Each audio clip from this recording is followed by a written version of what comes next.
ರಾಜ್ಯ ಕಾಂಗ್ರೆಸ್ನಲ್ಲಿ ಆಂತರಿಕ ಭಿನ್ನಾಭಿಪ್ರಾಯ ನಿಲ್ಲುವ ಲಕ್ಷಣ ಕಾಣಿಸ್ತಾ ಇಲ್ಲ. ಯಾವ ರೀತಿ ಬಿಜೆಪಿಯಲ್ಲಿ ಚೆಕ್ ಮಾಡಿಕೊಂಡಾಗ ಒಂದು ಕಡೆ ಯತ್ನಾಳ್ ಬಣ ಅಲ್ಲಿನ ರಾಜ್ಯಾಧ್ಯಕ್ಷರ ವಿರುದ್ಧವಾಗಿ ಮುಗಿಬಿದ್ದಿದೆಯೋ, ಅದೇ ರೀತಿ ಆಡಳಿತಾರೂಢ ಕಾಂಗ್ರೆಸ್ನಲ್ಲಿಯೂ ಕೂಡ ಇಲ್ಲಿನ ಕೆಪಿಸಿಸಿ ಅಧ್ಯಕ್ಷರ ವಿರುದ್ಧವಾಗಿ ಒಂದು ಬಣ ಒಂದು ಕಡೆ ಸಿಡಿದದ್ದು ನಿಂತಿದೆ. ಅದು ಹೇಗಾದರೂ ಮಾಡಿ ಅಧ್ಯಕ್ಷರನ್ನು ಚೇಂಜ್ ಮಾಡಿಯೇ ತೀರಬೇಕು ಅಂಥೇಳಿ ಇದರ ನಡುವೆ ಸೈಲೆಂಟ್ ಆಗಿದ್ದಂಥ ಡಿ.ಕೆ. ಶಿವಕುಮಾರ್ ಅವರು ದೆಹಲಿಗೆ ಹೋಗ್ತಾ ಇರೋದು ಯಾಕೆ ಅಂತ ಒಂದು ಪ್ರಶ್ನೆ ಇದೆ. ಇಲ್ಲಿ ಎಲ್ಲವನ್ನು ಇಲ್ಲೇನು ಬೆಳವಣಿಗೆ ಆಗ್ತಾ ಇದೆಯೋ, ಯಾರೆಲ್ಲ ಎಲ್ಲ ಹೇಳಿಕೆಯನ್ನು ಕೊಡ್ತಾ ಇದ್ದಾರೋ, ನಾವಿಲ್ಲಿ ಅಧ್ಯಕ್ಷರನ್ನು ಕೇಳಿ ನಾನು ಹೈಕಮಾಂಡ್ ಮೀಟ್ ಮಾಡಬೇಕಾ, ಹೈಕಮಾಂಡು ನಾನುಂಟು ಹೈಕಮಾಂಡ್ ಉಂಟು ಅಂತೆಲ್ಲ ಹೇಳಿಕೆಲ್ಲ ಬರ್ತಾ ಇದೆಯಲ್ಲ, ಈ ವಿಚಾರಕ್ಕೆ ಸಂಬಂಧಪಟ್ಟಂತೆ ಅಂದರೆ ಈ ಒಂದು ಎಲ್ಲ ಬೆಳವಣಿಗೆಗಳನ್ನು ಕೂಡ ಹೈಕಮಾಂಡ್ ಮುಂದೆ ಇಟ್ಟರೆ ಹೇಗೆ ಎನ್ನುವ ಒಂದು ಕಾರಣಕ್ಕೂ ಕೂಡ ಡಿ.ಕೆ. ಶಿವಕುಮಾರ್ ಅವರು ಹೋಗ್ತಾ ಇರಬಹುದು.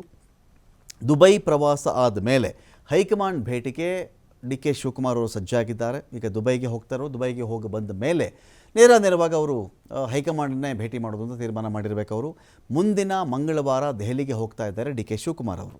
ಖರ್ಗೆ, ವೇಣುಗೋಪಾಲ್, ರಾಹುಲ್ ಗಾಂಧಿಯವರನ್ನು ಭೇಟಿಯಾಗಿ ಮಾತನಾಡಿದ್ದಾರೆ ಡಿ.ಸಿ.ಎಂ ಅವರು. ಇದೇ ವೇಳೆ ಸಂಪುಟ ಪುನರಚನೆ ಬಗ್ಗೆ ಕೂಡ ಡಿಮ್ಯಾಂಡ್ ಇಡಲಿದ್ದಾರೆ ಅಂತ ಹೇಳಲಾಗ್ತಾ ಇದೆ. ಅಂದರೆ ಏನಾಗುತ್ತೆ, ಕೆಪಿಸಿಸಿ ಅಧ್ಯಕ್ಷರ ಡಿಮ್ಯಾಂಡ್ಗೆ ಹಾಗಾದರೆ ಏನು ವ್ಯಾಲ್ಯೂನೇ ಇಲ್ವಾ ಅಂತ ಅಲ್ಲ.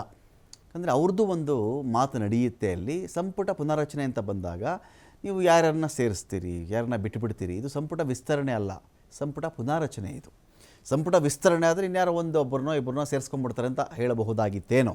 ಸಂಪುಟ ಪುನರಚನೆ ಅಂತ ಬಂದಾಗ ಅನೇಕರು ಮಂತ್ರಿಗಿರಿ ಕಳೆದುಕೊಳ್ಳಬಹುದು. ಯಾರು ಗೊತ್ತು, ಡಿ.ಕೆ. ಶಿವಕುಮಾರ್ ಅವರು ಕೆಲವು ಮಂತ್ರಿಗಳ ಮಾರ್ಕ್ಸ್ ಕಾರ್ಡ್ ರೆಡಿ ಮಾಡಿ ಇಟ್ಕೊಂಡಿದ್ರೆ, ಇಂತಿಂಥ ಪೋರ್ಟ್ಫೋಲಿಯೋ ಇಂತಿಂಥ ಮಂತ್ರಿಗಳು ಕೊಟ್ಟಿದ್ವಿ ನಾವು, ಇಂತಿಂಥ ವ್ಯಕ್ತಿಗಳು ಕೊಟ್ಟಿದ್ವಿ ನಾವು, ಇವ್ರು ಮಾಡಿರೋ ಕೆಲಸ ಇಷ್ಟು, ಇದರಿಂದ ನಾವು ಆಲ್ರೆಡಿ ಕನಗೋಳು ರಿಪೋರ್ಟ್ ಇದೆ, ಅಲ್ಲಿ ಸುನಿಲ್ ಕನಗೋಳು ರಿಪೋರ್ಟ್ ಒಂದು ಕಡೆ ಇದೆ. ಅಲ್ಲಿ ಇದೇ ರೀತಿ ಹೋದರೆ ಈ ಸರ್ಕಾರದ ಅವಧಿ ಮುಗಿಯುವ ವೇಳೆಗೆ ತುಂಬ ಡ್ಯಾಮೇಜ್ ಮಾಡಿಕೊಳ್ಳುತ್ತೆ ಅಂತ ಸುನಿಲ್ ಕನಗೋಳು ಒಂದು ಆಂತರಿಕ ವರದಿಯನ್ನು ಕೊಟ್ಟಾಗಿದೆ. ಸೊ ಯಾಕಿಂಥ ಪರಿಸ್ಥಿತಿ ಬರ್ತಾ ಇದ್ದಾರೆ, ನಾವು ಸಚಿವರುಗಳು ಕೆಲಸ ಮಾಡ್ತಾ ಇಲ್ಲ, ಇಂಥವ್ರನ್ನ ತೆಗೆದುಹಾಕಿ ಅಂತ ಹೇಳಿದಾಗ ಇವರು ಯಾವ ಸಚಿವರ ಹೆಸರನ್ನು ಬರೆದಿದ್ದಾರೋ ಅವರೇ ಡಿ.ಕೆ. ಶಿವಕುಮಾರ್ ಅವರ ವಿರೋಧಿ ಪಾಳ್ಯದಲ್ಲಿದ್ದರೆ ಸಚಿವಗಿರಿ ಕಳ್ಕೊಳ್ಳೋಕೆ ರೆಡಿ ಇದ್ದಾರೆ ಅವರು, ಆ ಪ್ರಶ್ನೆ ಕೂಡ ಬರುತ್ತಲ್ಲ. ಹೊಸಬರಿಗೂ ಅವಕಾಶ ಸಿಗಬೇಕು, ಇವರೆಲ್ಲ ಒಂದು 2 ವರ್ಷದವರೆಗೂ ಮಾಡಿದ್ದಾರೆ ಕೆಲಸವನ್ನು, ಹೊಸಬ್ರಿಗೂ ಚಾನ್ಸ್ ಸಿಕ್ಕಲಿ ಬಿಡಿ ಅಂತ ಹೇಳಿದ್ರೆ ಏನು ಕಥೆ. ಈ ಮೂಲಕ ಧ್ವನಿ ಎತ್ತಿದವರನ್ನ ಮೂಲೆಗುಂಪು ಮಾಡೋದು ಕೂಡ ಒಂದು ಉದ್ದೇಶ ಇರಬಹುದು. ಮತ್ತೊಂದು, ಸಿದ್ದರಾಮಯ್ಯ ಅವರ ಶಕ್ತಿ, ಅವರ ಒಂದು ಬಣದ ಶಕ್ತಿ ಒಂದಷ್ಟೇನ ಇರುತ್ತೆ. ಸಹಜವಾಗಿ 2 ಗುಂಪುಗಳು ಇದ್ದೇ ಇರುತ್ತೆ. ಇದು ರಾಜಕೀಯದಲ್ಲಿ ಯಾರಿಗೂ ಗೊತ್ತಿಲ್ಲದಿರೋ ಸತ್ಯ ಏನೂ ಅಲ್ಲ. ಎಂಥದ್ದೇ ಪಾರ್ಟಿ ಆಗಲಿ ಅದರಿಂದ 2-3 ಬಣ ಅಂತ ಇದ್ದೇ ಇರುತ್ತೆ. ಸಿದ್ದರಾಮಯ್ಯನವರ ಬಣದವ್ರ ಕಡೆಯವ್ರನ್ನ ಶಕ್ತಿ ಕುಗ್ಸಿದ್ರೆ ಹೇಗೆ ಲೆಕ್ಕಾಚಾರ ಕೂಡ ಇರಬಹುದು ಅಂತ ಹೇಳಲಾಗ್ತಾ ಇದೆ.